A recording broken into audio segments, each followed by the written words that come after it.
Bonjour à tous et bienvenue dans une toute nouvelle enquête. Aujourd'hui, le capitaine Flamme et les 5 mines de Gravium.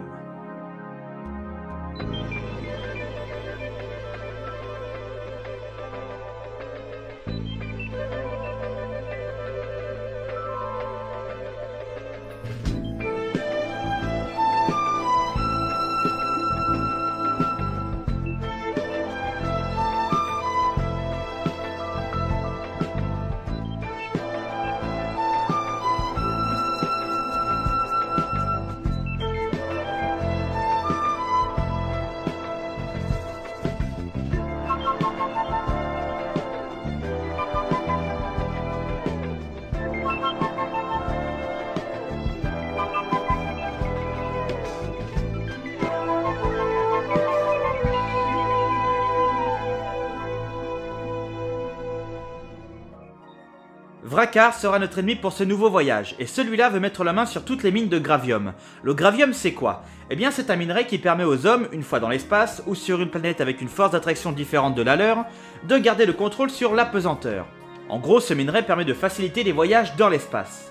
Et il ne reste plus que 5 mines de Gravium dans tout l'univers, et non 100 comme c'est dit en version française. Et justement, il envoie tous ses hommes détruire 3 de ses mines restantes, puis les enverra capturer le capitaine Flamme qui, à ce moment-là, est seul dans sa base, son équipe n'est pas encore revenue, pour éviter qu'il ne soit mis au courant de quoi que ce soit et qu'il puisse, plus tard, tenter de l'arrêter. Une fois de retour, son équipe découvre qu'il a bien été enlevé car ils ont laissé un message disant de ne pas intervenir, sinon ils le tueront. Et c'est le même message que recevra le président en compagnie de Johan et sa secrétaire. Mais à défaut d'un transmetteur, c'est lui-même qui apparaîtra et lui prouvera qu'il est encore en vie, mais aussi bien son prisonnier. Juste après ces images, Johan s'enfuit pour aller le chercher. On retrouve justement Flamme en cellule avec un seul garde, à qui il va demander de regarder sa montre en lui promettant de lui offrir s'il le libère. Mais sans qu'il ne le sache, il va se faire hypnotiser par cette même montre, puis va le libérer, et il va commencer à chercher une issue de secours. Seulement, il ne sait pas où il est, à quelle distance de ses amis, de quelle planète, et surtout comment il pourrait s'échapper et survivre à la fois au froid du vide spatial, mais aussi bien à la chaleur de ce soleil. Mais n'oublions pas que c'est le capitaine Flamme. Il va réussir à entrer en communication avec son équipe pour leur donner ses coordonnées exactes, puis il va fabriquer un bouclier magnétique avec lequel il s'éjectera du vaisseau en attendant que son équipe le retrouve. Une fois arrivé aux coordonnées, il ne le trouve pas. Il est peut-être déjà trop tard. Mais en fait non, puisque Johan l'a déjà retrouvé par rapport aux images que Vracar a envoyées. Elle a calculé puis déduit dans quel secteur il se trouverait. Une fois ramené dans le vaisseau, ils vont vouloir le refroidir en retirant son casque. Mais il se réveille et dit non, car l'air contenu dans son casque provenant du vaisseau de Vracar pourrait les guider sur la planète où se trouve leur base. Et donc pour ça, il va organiser un rendez-vous secret avec les 5 directeurs des mines, même celles détruites. Et donc, voici Julius Gann, le directeur de celle sur la planète Bama. Kazu, directeur de celle de la constellation du Loup. Karkeli, de celle de la constellation du Serpent. Orlibro, de celle de la constellation de l'Aigle, et puis Svalo, directeur de celle sur la planète Ramda. A noter qu'il ne reste que la sienne et celle de Julius Gann qui ne sont pas encore détruites. Une fois arrivé, il va poser quelques questions, mais ça va très vite partir en paranoïa, du genre il a détruit la mienne, pour gagner plus d'argent, pourquoi pas lui, vous êtes ensemble, bref. Tout ça jusqu'à ce que Carson, le bras droit de Gann, annonce qu'il y a eu un accident à la mine. Ils doivent donc partir ensemble directement là-bas. Mais durant toute cette discussion, une seule personne n'a rien dit du tout. Svalo. Flamme lui fait remarquer que c'est la seule mine qui n'ait rien subi, il pense donc que c'est de la chance, et puis, il s'en va. Il retourne dans sa mine. Et donc, il décide de le suivre car c'est le suspect numéro 1 pour lui. Et tous les soupçons qu'il avait pour lui vont augmenter car l'air du casque provient de sa planète. Mais juste avant de partir, ils vont apercevoir des vaisseaux de Vracar qu'ils vont poursuivre, mais ils vont recevoir un appel de détresse de Karkeli, affirmant qu'il est attaqué également par des vaisseaux de Vracar. Ils vont abandonner la poursuite pour le secourir, mais trop tard. Son vaisseau est complètement détruit et vont apercevoir son corps qui erre dans l'espace. Pour Flamme, plus aucun doute. Vracar était forcément l'un des directeurs rencontrés car uniquement eux étaient au courant de ce rendez-vous secret. Ils reprennent la route pour interroger Svalo. Une fois atterri, ils vont le trouver caché derrière la porte du Cyberlab car il a été contacté au sujet de 2 vaisseaux qui ont disparu depuis plusieurs semaines. Il pense donc que c'était eux qui revenaient, mais non. Et aussi, il affirme que ce n'est pas lui Vracar et qu'il peut leur prouver. Mais ça ne va pas se passer comme prévu. Vracar avait deviné qu'il le soupçonnerait lui, et donc qu'il le suivrait sur sa planète. Et c'est pour ça qu'il a, par avance, placé des bombes dans le volcan qu'il va faire sauter pour tenter de le tuer. Et au moment où ils tentaient tous de s'enfuir, Svalo n'en revient pas que sa mine, et donc toute sa vie, est en train de disparaître sous ses yeux. Et puis, il va mourir comme un con, englouti dans la lave. Et à partir de là, il ne reste qu'une seule mine de gravium dans tout l'univers. C'est là où se dirige Flamme et son équipe. Ils vont réunir les 3 derniers directeurs restants, sauf que ça va encore une fois repartir en paranoïa générale, jusqu'à ce qu'il affirme devant eux que Vrakkar est présent ici et qu'il compte bien l'arrêter. Johan est parti avec Krag dans la forêt indigène car il y a des rumeurs comme quoi ils auraient aperçu un des vaisseaux de Vrakkar. Et donc, comme Johan est parti enquêter, elle va évidemment se faire capturer sans que Krag ne puisse intervenir. Et toutes ces rumeurs disaient vrai, les indigènes ont bien aperçu le vaisseau de Vrakkar, mais c'est un piège, ils travaillent pour lui, et ils sont en train de modifier son vaisseau. Et en échange de ça, il va leur offrir la Terre en tuant tous les terriens qui l'habitent, et aussi, ils doivent prier la statue du dieu des océans pour que leur vœu soit accompli. Krag n'a aucun autre choix que de les prévenir de ce qu'il vient de se passer, et durant son retour au vaisseau, il va apercevoir un des directeurs des mines s'enfuir en hélicoptère.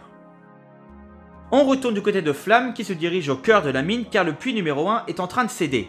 Mais ce n'est pas normal, c'est comme si on poussait de l'extérieur. Il va utiliser sa lunette à rayon X et découvre ce qu'il se passe de l'autre côté. Des hommes poissons tentent de scinder la paroi grâce à un chalumeau. Mais c'est déjà trop tard. Il va tenter à son tour de s'enfuir, seulement le puits est en train de s'effondrer sur lui-même. Il n'a donc aucun moyen de s'en sortir. Mais encore une fois, n'oublions pas que c'est LE Capitaine Flamme. Il va utiliser 2 bacs en métal qu'il va attacher ensemble et se laisser expulser en dehors du puits pour en ressortir indemne.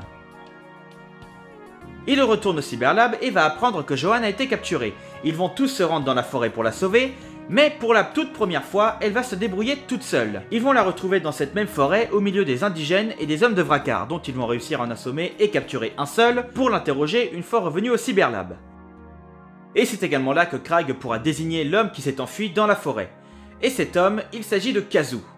L'homme qu'ils ont rapporté est en train de marmonner quelque chose qu'ils n'arrivent pas à comprendre. Et Simon détecte que cette langue n'est pas une langue humaine. Alors, comment ça se fait qu'avant d'être capturé, Johan l'ait entendu parler comme il faut? Eh bien, c'est très simple! L'esprit de ce corps n'est pas humain. Vrakkar aurait une machine capable d'échanger des esprits sans que cela ne nécessite une chirurgie, car après autopsie, il n'y a aucune trace d'intervention chirurgicale. Et c'est là qu'Ezla revient avec des informations concernant cette personne. Il s'appelle Kihiri. C'était un pêcheur qui a disparu il y a plusieurs semaines lors d'une sortie en pêche. Mais ce qui est bizarre, c'est que ce n'est pas le seul. Il y en a beaucoup d'autres qui sont partis sans jamais revenir à la même période. Il va donc demander à Mala de se déguiser en pêcheur pour se faire conduire à l'endroit là où il y a eu toutes ces disparitions.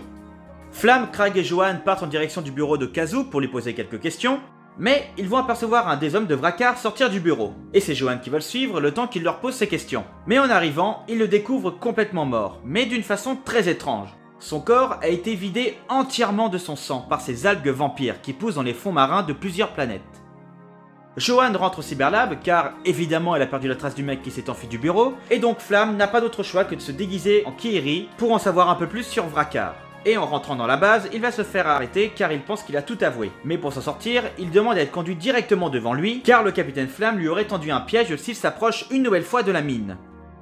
Le vrai Kihiri, dans le Cyberlab, reprend connaissance et va commencer à se faire interroger par Krag et Simon. Mais il va réussir à s'échapper et retourne dans sa base, ce qui n'est pas bon du tout pour le capitaine Flamme qui a pris son apparence. Vrakkar débarque et veut entendre ce que le faux Kihiri a à dire sur Flamme, mais le vrai réussit à revenir. Ils vont les capturer tous les deux et ils vont placer Flamme dans la machine qui intervertit les esprits, et donc le vrai capitaine Flamme se retrouve maintenant dans le corps de cet homme poisson, et l'homme poisson possède maintenant le corps du capitaine Flamme. Mala de son côté contacte le Cyberlab car il a découvert la base de Vrakkar. Il leur demande donc d'intervenir le plus vite possible car le capitaine est en danger. Une fois arrivés, sans qu'ils ne le sachent, ils vont se faire capturer par la personne qu'ils pensaient être leur capitaine, mais non, ce n'est pas lui. Vrakkar et tous ses complices sont maintenant débarrassés de toute l'équipe du capitaine, et Flamme est conduit dans une prison sous-marine là où sont enfermés tous les pêcheurs qui ont disparu. Évidemment, il ne compte pas rester enfermé très longtemps. Il a un plan. Ce plan est d'attirer l'une de ces créatures près de leurs cellules grâce à la nourriture qui leur est distribuée, et ensuite de l'attraper grâce à leurs t-shirts qui, une fois accrochés tous ensemble, vont former une corde qui sera accrochée au barreau et qui donc, en tirant, pètera la cellule, et là, la révolte va commencer. Johan, de son côté, est emmené avec Ken devant Vrakkar qui lui demande de travailler pour lui. Et comme elle refuse, Ken sera emmené et placé dans une bombe sous l'île car comme elle a une forme de champignon, faire sauter cette partie engloutira toute l'île et tout son peuple. Il confie ensuite Johan au faux Flamme à qui il demande de changer son esprit pour qu'elle devienne sa femme, qui, une fois à ses côtés, deviendra très vite l'impératrice de l'univers. Mais juste à temps, tous les hommes poissons dirigés par Flamme arrivent à temps et tuent tous les hommes de Vrakkar, libèrent Johan, puis va pouvoir reprendre son corps. Mais ce n'est pas encore terminé. Il faut trouver et désamorcer la bombe dans les fonds marins, et ainsi sauver Ken. Mais juste avant de partir, il demande à Ezla de faire revenir en urgence les 3 derniers directeurs des mines. Ensuite, ils partent avec le plus de sous-marins possible pour repousser les hommes poissons et détruire la foreuse dans laquelle était enfermé Ken. Une fois l'île sauvée d'une destruction totale, Flamme et les directeurs se dirigent dans la salle dans laquelle Johan était enfermé auparavant, car dans cette salle se trouve un seul homme poisson. Et cet homme poisson, c'est Vrakkar. Enfin, pas vraiment, c'est le corps de Vrakkar, mais son esprit n'est pas le bon. L'esprit de Vrakkar est présent dans cette pièce, et pour qu'il se démasque tout seul, il va viser son propre corps poisson avec une arme et le menace de le tuer. Et le vrai Vrakkar, celui qui voulait détruire toutes les mines de gravium, n'est autre que Carson, le bras droit de Gan. Ils l'arrêtent, puis ils vont utiliser la machine pour remettre son esprit dans son corps et ainsi libérer Carson, et ensuite vont détruire la machine pour que plus personne ne puisse s'en servir. Et une fois tout ceci terminé, le capitaine Flamme et ses amis repartent chez eux pour vivre de toutes nouvelles aventures.